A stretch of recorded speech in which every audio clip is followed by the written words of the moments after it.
ভাবে এই সুন্দরবন ক্ষতিগ্রস্ত হচ্ছে। তো এর যে ভয়াবহ চিত্র, এটা নিয়ে আমরা কাজ করছি, মানুষকে আমরা বুঝাতে চাচ্ছি যে আসলে সুন্দরবন কিভাবে ক্ষতিগ্রস্ত হচ্ছে, এর ভয়াবহতাটা আর আসলে কেমন। এটা নিয়ে আমরা ব্যাপক পূর্ববর্তী সময় অনেক প্রশিক্ষণ নিয়েছি এবং সেই প্রশিক্ষণের আলোকে আমরা মানুষদেরকে সেই বিষয়গুলো জানিয়েছি। সকল শ্রেণী পেশার আমরা বাজার ব্যবসায়ী প্রতিনিধিদের সাথে বসেছি, শিক্ষক প্রতিনিধিদেরকে নিয়ে বিভিন্ন স্কুল ক্যাম্পেইন করেছি।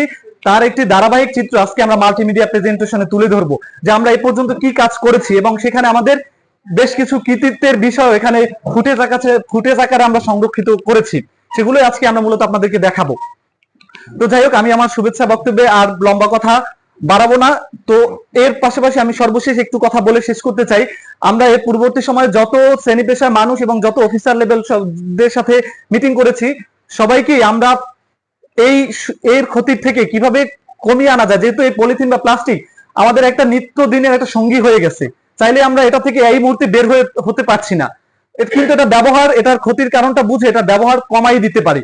সেজন্য আমরা 5R থিওরি অ্যাপ্লাই করার কথা বলেছি, 5টা আর, যার প্রথমটা আমরা বলছি রিফিউজ, অর্থাৎ প্রত্যাখ্যান করা। যেখানে আমি একটা পলিথিন না হলে হয়, আমি বাজারে গেলাম, একটা ব্যাগ নিয়ে গেলাম, আমার ওই বাড়তি পলিথিনটা আমি সাথে বাজার থেকে নিয়ে আসবো না। 5টা ধরনের তরকারি কিনলে 5টা পলিথিন নিব না, আমি রিফিউজ করব, প্রত্যাখ্যান করব। আমি একটা ব্যাগে যেগুলো আমার সব একসাথে ব্যাগে নিয়ে আসা নিয়ে আসবো, এটা হচ্ছে রিফিউজ। পরবর্তীতে হচ্ছে রিডিউস, অর্থাৎ এর ব্যবহার হ্রাস করা। একটা জিনিস প্রয়োজন আমি বারবার ব্যবহার করব বিশেষ ক্ষেত্রে, কিন্তু ওইটাকে নতুন নতুন আমরা প্লাস্টিকের জিনিসগুলো ব্যবহার করব না। রিডিউস, এইভাবে আমরা হ্রাস করার কথা বলছি, মানে এটার ব্যবহারটা 5টা থেকে আমি একটাই ব্যবহার করতেছি।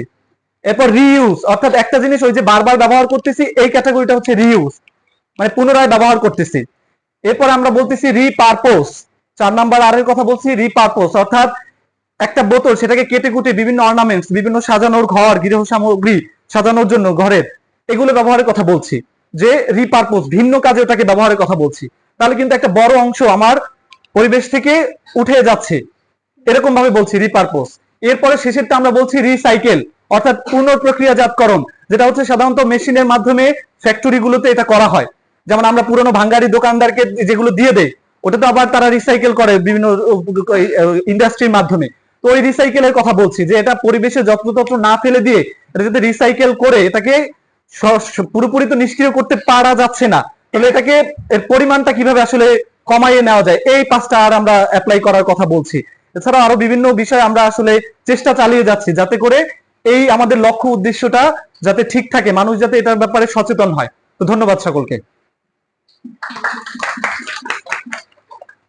ধন্যবাদ আরেককে সুন্দরভাবে উপস্থাপন করার জন্য।